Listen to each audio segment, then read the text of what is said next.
بسم اللہ الرحمن الرحیم۔ السلام علیکم ورحمۃ اللہ وبرکاتہ۔ قرآن کا پیغام، پارہ نمبر 4۔ اگر وفاداری کا مقام چاہتے ہو تو وہ چیزیں خرچ کرو جنہیں تم عزیز رکھتے ہو۔ خانہ کعبہ اللہ کا سب سے پہلا گھر ہے۔ یہ تمہارے لیے برکت اور ہدایت کا سرچشمہ ہے۔ جو بھی وہاں پہنچ سکتا ہو اس پر واجب ہے کہ اس کی زیارت کرے۔ اہل کتاب کے چکر میں نہ پڑو، اللہ کی رسی کو مضبوطی سے تھامے رہو۔ اللہ کی ناراضگی سے بچو جس حد تک بچ سکو۔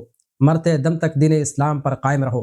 سب مل کر اللہ کی رسی کو مضبوط پکڑ لو اور ٹکڑے ٹکڑے مت ہو۔ اللہ کے اس احسان کو یاد رکھو کہ اس نے تمہارے دلوں کو جوڑ دیا اور تمہیں بھائی بھائی بنا دیا۔ تم آگ کے گڑھے کے کنارے کھڑے تھے، اس نے تمہیں اس کی تباہی سے بچا لیا۔ نیکی کی طرف بلاؤ، بھلائی کا حکم دو اور برائیوں سے روکتے رہو۔ ان لوگوں کی طرح نہ ہو جاؤ جو روشن آیتوں کے آ جانے کے بعد بھی حق سے بھٹک گئے اور ٹکڑے ٹکڑے ہو گئے۔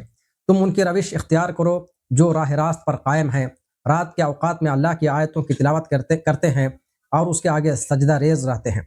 اللہ اور روز آخرت پر ایمان رکھتے ہیں، معروف کا حکم دیتے ہیں، بدی سے روکتے ہیں اور بھلائی کے کاموں میں ایک دوسرے سے آگے رہنے کی کوشش کرتے ہیں۔ دشمنوں کو اپنا رازدار مت بناؤ، ان کے شر سے بچو۔ صبر اور تقوی کا دامن تھامے رہو۔ اللہ کی راہ میں نکلو تو پست ہمتی نہ دکھاؤ۔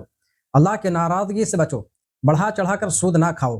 اللہ اور رسول کی اطاعت کرو اور تیزی سے بڑھو اپنے رب کی بخشش اور اس جنت کی طرف جس کی وسعت آسمانوں اور زمین کے برابر ہے۔ جن کے دل تقوی سے مالا مال ہیں وہ امیری غریبی ہر حال میں خرچ کرتے ہیں، غصہ کو پی جاتے ہیں اور دوسروں کے قصور معاف کر دیتے ہیں۔ یہ محسنین ہیں جنہیں اللہ پسند کرتا ہے۔ کبھی کوئی فحش کام سرزد ہو جائے تو وہ اللہ کو فوراً یاد کرتے ہیں اور اپنے گناہوں کی معافی مانگتے ہیں۔ غلطی پر اصرار نہیں کرتے۔ ایسے لوگوں کے لیے اللہ کی مغفرت اور جنت ہے۔ پست ہمتی نہ دکھاؤ، غم نہ کرو، ایمان پر قائم رہو۔ ایسا کرو گے تو تم ہی غالب رہو گے۔ کیا تم نے یہ سمجھ رکھا ہے کہ یوں ہی جنت میں چلے جاؤ گے؟ حالانکہ ابھی اللہ نے یہ تو جانا ہی نہیں کہ تم میں کون لوگ اس کی راہ میں جہاد کرنے والے ہیں اور کون لوگ اس کی خاطر صبر کرنے والے ہیں۔ محمد اللہ کے رسول ہیں، ان سے پہلے بہت سے رسول آئے اور چلے گئے۔ اگر وہ قتل ہو جائیں یا فوت ہو جائیں تو کیا ان کا راستہ چھوڑ دو گے؟ ایسا ہرگز نہ کرنا۔ جب تک تم زندہ رہو اللہ کے راستے پر چلتے رہو، چاہے کچھ بھی ہو جائے۔ اللہ سے دعا کرو کہ اے ہمارے رب، ہماری غلطیوں اور کوتاہیوں سے درگزر فرما، ہماری بے اعتدالیوں کو معاف کر دے، ہمارے قدم جما دے اور کافروں کے مقابلے میں ہماری مدد کر۔ اللہ کا انکار کرنے والوں کی بات مت مانو، اللہ کو اپنا حامی و مددگار بنا لو۔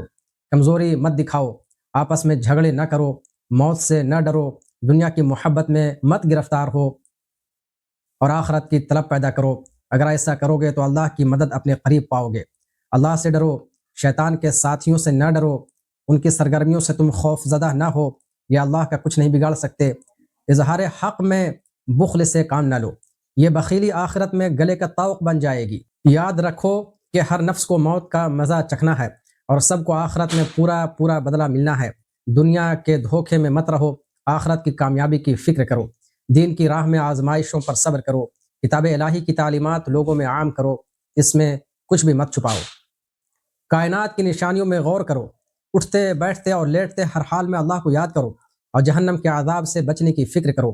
اطمینان رکھو، اللہ کسی کا عمل ضائع نہیں کرے گا، خواہ مرد ہو یا عورت۔ اللہ کے دین کے لیے جن لوگوں نے بھی جانی و مالی قربانیاں دی ہیں، اللہ انہیں ان کی قربانیوں کا بھرپور صلہ عطا کرے گا اور انہیں سدا بہار جنتوں میں داخل کرے گا۔ کافروں کی سرگرمیوں اور پیش قدمیوں سے دھوکہ مت کھاؤ، ان کا انجام اچھا نہیں ہوگا۔ صبر سے کام لو، ثابت قدم رہو، حق کی نصرت کے لیے کمر بستہ رہو اور اللہ کی نافرمانی سے بچتے رہو۔ اللہ سے ڈرو اور رشتوں کا احترام کرو۔ یتیموں کا مال ان کے حوالہ کر دو، ان کا مال کھانے کی کوشش نہ کرو کیونکہ وہ تمہارے لیے حرام اور نقصان دہ ہے۔ تمہیں یتیموں کے بارے میں انصاف کرنا ہے اور عورتوں کے بارے میں بھی انصاف کرنا ہے۔ عورتوں کے مہر خوش دلی کے ساتھ ادا کر دو۔ یتیموں کے مال کی بہتر نگہداشت کرو، وہ جب بڑے اور سمجھدار ہو جائیں تو ان کا مال ان کے حوالے کر دو۔ اللہ نے وراثت کے حقدار متعین کر کے بتا دیے ہیں، بتائے ہوئے حصوں کے مطابق ہر ایک کا حق اس کے حوالے کرو۔ وراثت میں سے یتیموں کا حق ہرگز مت مارو۔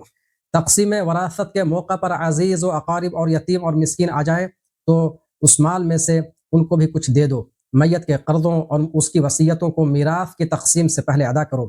ایسی وصیت نہ کرو جس سے کسی کا حق مارا جائے۔ خاندان اور سماج میں بے حیائی مت پھیلنے دو۔ گناہ سرزد ہو جائے تو سچے دل سے جلد از جلد توبہ کر لو، نہ ہٹ درمی سے کام لو اور نہ توبہ کرنے کے لیے مرنے کے وقت کا انتظار کرو۔ عورتوں کو ستاؤ مت، ان کے ساتھ ظلم کا رویہ مت اختیار کرو۔ اگر علیحدگی کی نوبت آ جائے تو ان کو دیا ہوا مال ان سے واپس لینے کی حرکت مت کرو، ان کے ساتھ بھلے طریقے سے زندگی بسر کرو، جہاں تک ہو سکے ان کے ساتھ خوبصورتی سے نباہ کرنے کی کوشش کرو۔ اللہ نے جو رشتے حرام قرار دیے ہیں ان کی حرمت کا لحاظ کرو۔ جزاکم اللہ خیر و احسن الجزاء۔ السلام علیکم ورحمۃ اللہ وبرکاتہ۔